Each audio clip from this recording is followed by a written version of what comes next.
This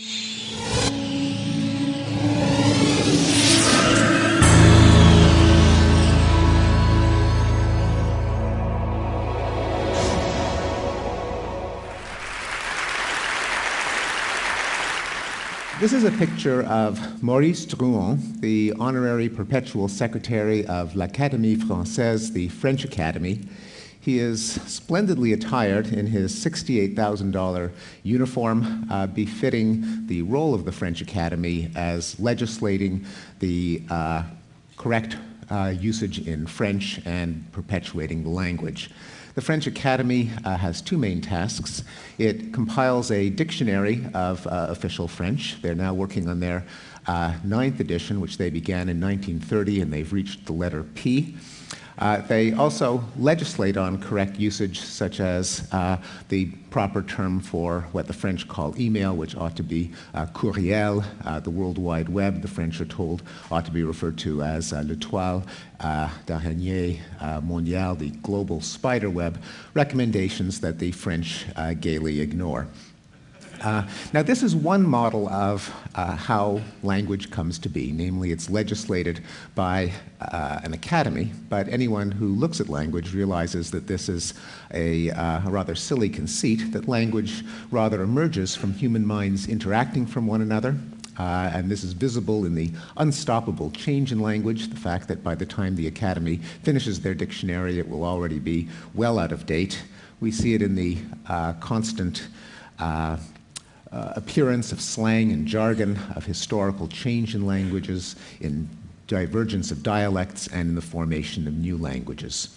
So language is not so much a creator or shaper of human nature, so much as a window onto human nature. And in a book that I'm currently working on, I hope to use language to shed light on a number of aspects of human nature, including the cognitive machinery with which humans conceptualize the world and the relationship types that govern human interaction. And I'm going to say a few words about each one this morning. Let me start off with a technical problem in language that I worried about for quite some time, and you'll indulge me in my passion for verbs and how they're used. The problem is which verbs go in which constructions. The verb is the chassis of the sentence. It's the framework onto which the other parts are bolted. To give you a quick reminder of something that you've long forgotten, an intransitive verb such as dine, for example, can't take a direct object. You have to say Sam dined, not Sam dined the pizza. A transitive verb mandates that there has to be an object there. Sam devoured the pizza. You can't just say Sam devoured.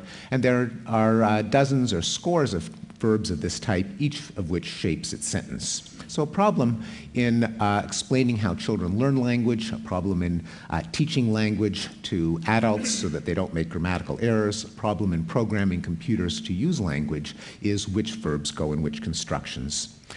For example, the dative construction in English, you can say give a muffin to a mouse, the prepositional dative, or give a mouse a muffin, the double object dative.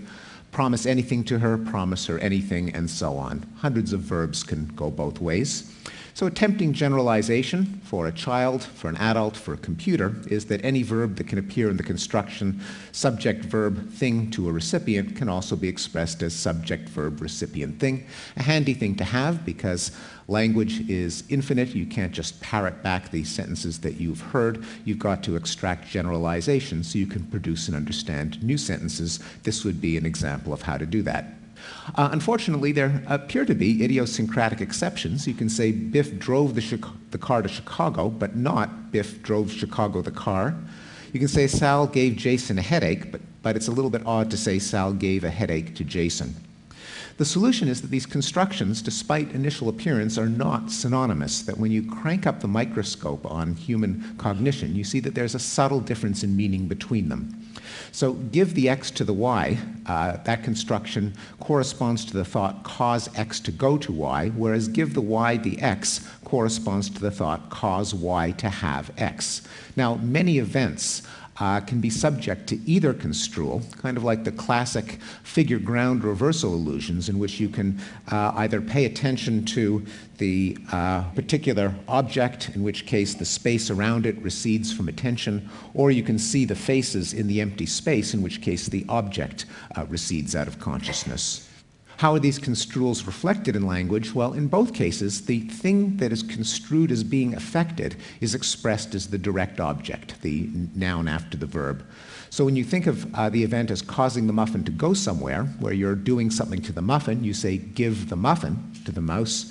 When you construe it as cause the mouse to have something, you're doing something to the mouse, and therefore you express it as give the mouse the muffin. So which verbs go in which construction, the problem with which I began, depends on whether the verb specifies a kind of motion or a kind of possession change. To give something involves both causing something to go and causing someone to have. To drive the car only causes something to go, because Chicago is not the kind of thing that can possess something. Only humans can possess things. And to give someone a headache causes them to have the headache, but it's not as if you're taking the headache out of your head and causing it to go to the other person and implanting it in them. You might just be, loud or obnoxious or some other way of causing them to have the headache. So that's an example of the kind of thing that I do in my day job. So why should anyone care? Well, there are a number of interesting conclusions, I think, from this and many similar kinds of analyses of hundreds of English verbs.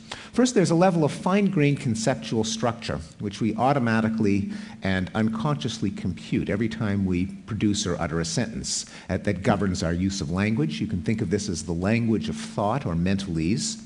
It seems to be based on a fixed set of concepts, which governs dozens of constructions and thousands of verbs, not only in English, but in all other languages. Fundamental concepts such as space, time, causation, and human intention, such as what is a means and what is the ends. These are reminiscent of the kinds of categories that Immanuel Kant argued are the basic framework for human thought, and it's interesting that our unconscious use of language seems to reflect these Kantian categories, doesn't care about perceptual qualities such as color, texture, weight, and speed, which virtually never differentiate the use of verbs in different constructions. An additional twist is that all of the constructions in English are used not only literally, but in a quasi-metaphorical way. For example, this construction, the dative, is used not only to transfer things, but also for the metaphorical transfer of ideas, as when we say, she told a story to me or told me a story, Max taught Spanish to the students or taught the students Spanish. Exactly the same construction, but no muffins, no mice, nothing moving at all. It invokes the container metaphor of communication, in which we conceive of ideas as objects, sentences as containers, and communication as a kind of sending. As when we say we gather our ideas to put them into words, and if our words aren't empty or hollow, we might get these ideas across to a listener who can unpack our words to extract their content. And indeed, this kind of verbiage is not the exception, but the rule. It's very hard to find any example of abstract language that is not based on some concrete metaphor. For example, you can use the verb go and the prepositions to and from in a literal spatial sense. The messenger went from Paris to Istanbul. You can also say Biff went from sick to well. He needn't go anywhere. He could have been in bed the whole time, but it's as if his health is a point in state space that you conceptualize as moving. Or the meeting went from 3 to 4, in which we conceive of time as stretched along a line.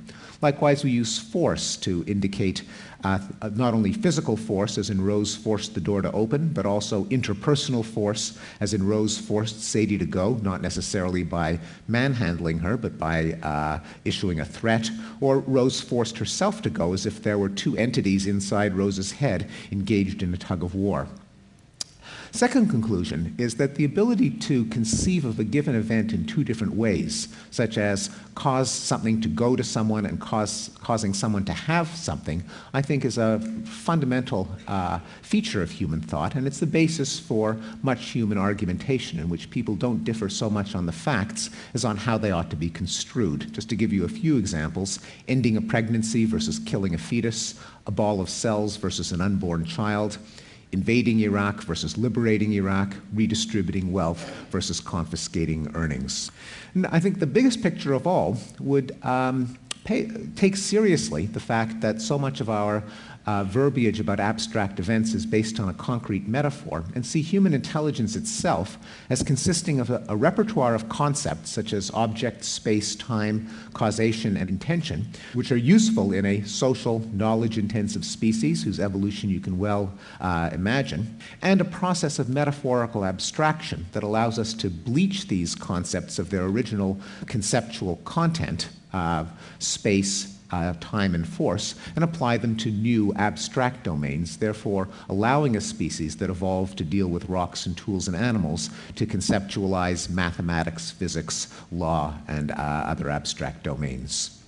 Well, I said I'd talk about two windows on human nature, the cognitive machinery with which we conceptualize the world. Now I'm going to say a few words about the relationship types that govern human social interaction, again as reflected in language. And I'll start out with the puzzle of indirect speech acts. Now, I'm sure most of you have seen the movie Fargo, and you might remember the scene in which the kidnapper is pulled over by a police officer, is asked to show his driver's license, and holds his wallet out with a $50 bill extending at a slight angle out of the wallet, and he says, "I was just thinking that maybe we could take care of it here in Fargo," which everyone, including the audience, interprets as a veiled bribe. And this kind of indirect speech is rampant in language. For example, in polite requests, if someone says, "If you could pass the guacamole, that would be awesome," we know exactly what he means, even though that's a rather bizarre concept being expressed.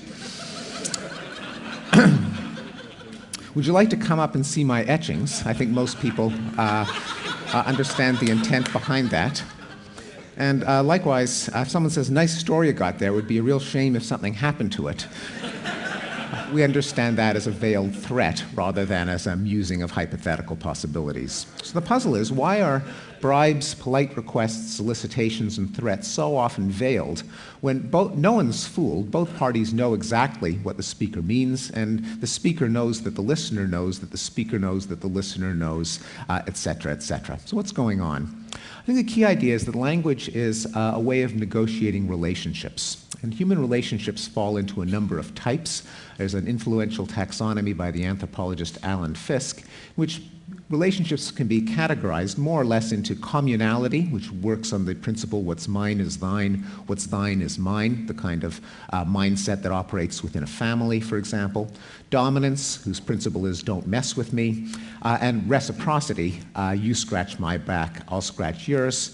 And sexuality, in the immortal words of Cole Porter, let's do it. Now, relationships types can be negotiated, even though there are default situations in which one of these mindsets can be applied. They can be stretched and extended. For example, communality applies most naturally within family or friends, but it can be used to try to transfer the mentality of sharing to groups that ordinarily would not be disposed to exercise it. For example, in brotherhoods, fraternal organizations, sororities, locutions like the family of man, you try to get people who are not related to use the relationship type that would ordinarily be appropriate to close kin. Now, mismatches, when one person assumes one relationship type and another assumes a different one, can be awkward. If you went over and you helped yourself to a shrimp off your boss's plate, for example, that would be an awkward situation. Or if a dinner guest after the meal pulled out his wallet and offered to pay you for the meal, that would be rather awkward as well. In less blatant cases, there's still a kind of negotiation that often goes on. In the workplace, for example, there's often a tension over whether an employee can socialize with a boss or refer to him or her on a first-name basis.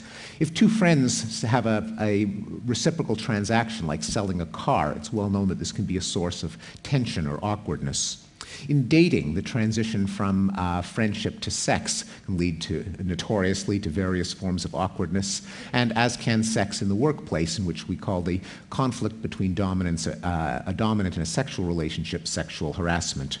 Well, what does this have to do with language? Well, language, as a social interaction, has to satisfy two conditions. You have to convey the actual content. Here we get back to the container metaphor. You want to express the bribe, the command, the promise, the solicitation, and so on. But you also have to negotiate and maintain the kind of relationship you have with the other person. And the solution, I think, is that we use language at two levels. The literal form signals the safest relationship with the listener, whereas the implicated content, the reading between the lines that we count on the listener to perform, allows the listener to derive the interpretation which is most relevant in context, which possibly initiates a changed relationship. The simplest example of this is in the polite request. If you express your request as a conditional, if you could open the window, that would be great. Even though the content is an imperative, the fact that you're not using the imperative voice means that you're not acting as if you're in a relationship of dominance where you could presuppose the compliance of the other person. On the other hand, you want the damn guacamole. By expressing it as an if-then statement, you can get the message across without appearing to boss another person around.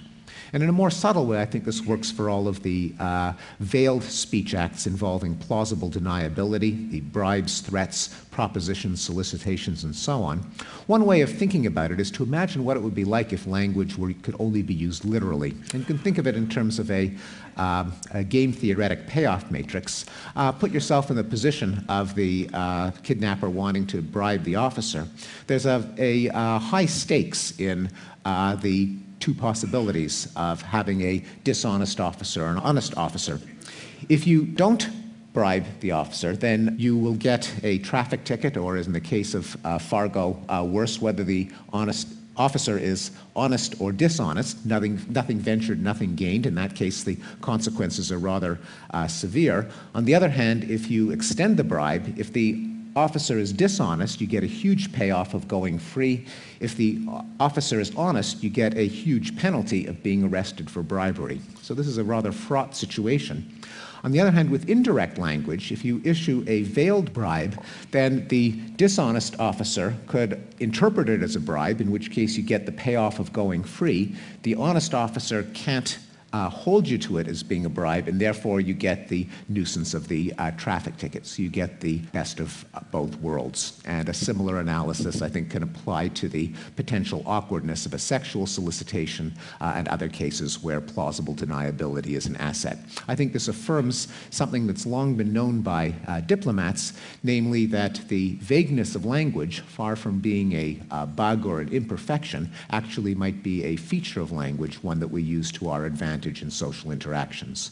So to sum up, language is a collective human creation reflecting human nature, how we conceptualize reality, how we relate to one another, and that by analyzing the various quirks and complexities of language, I think we can get a window onto what makes us tick. Thank you very much.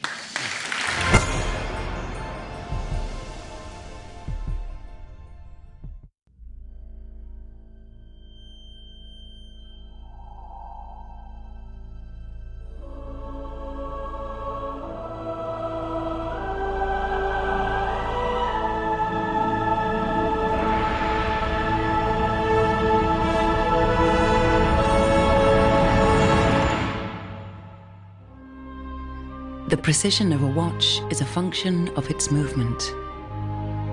For Rolex and for Hans Wilsdorf, to guarantee the precision of a timepiece, the pressing question was how to protect the movement itself from the elements, not only water, but also tiny particles of dust. In 1926, a major step was taken with the creation of the world's first waterproof and dustproof wristwatch. The Rolex Oyster was born. Over the years, subtle changes in the design continued to improve the Oyster, adding more comfort while keeping the style contemporary. And along with style, more functions have been added. A Rolex wristwatch was the first to show the date through a small aperture on the face. It was also the first wristwatch to spell out the day of the week in full.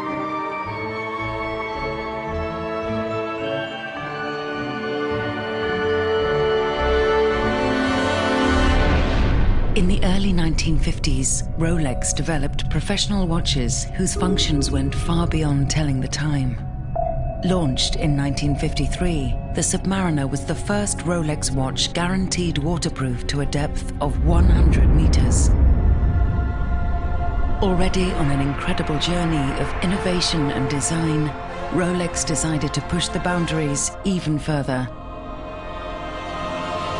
In 1960, the bathyscaphe Trieste and Rolex made history. The submersible successfully dived to 10,916 meters below the surface of the ocean. A Rolex Deep Sea Special was strapped to the outside. The development of undersea exploration led to the launching in 1967 of the Sea Dweller 2000, waterproof to a depth of 610 meters. In 2008, fitted with the patented Rolex ringlock system, the Rolex Deep Sea safely descends to 3,900 meters. The Submariner continues to evolve. In 2008, the model in gold is redesigned and features a new unidirectional rotatable bezel with a Serichrome disc. And 2 years later, the steel Submariner is introduced with a green color combination. Rolex has incorporated countless hours and more than a century of experience, years of research, innovation and development into every one of its models.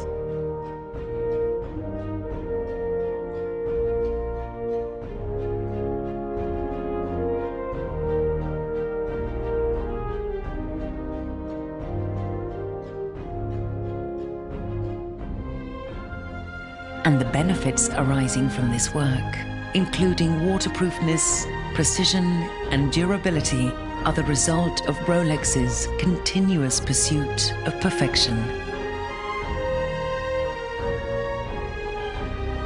From the most elegant and prestigious models to the professional timepieces, all are exquisitely crafted.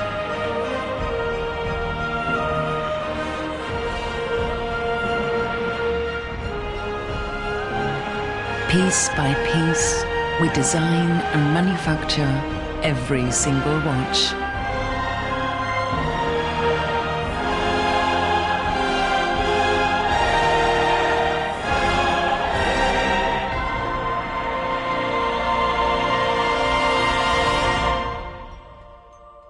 And the story continues.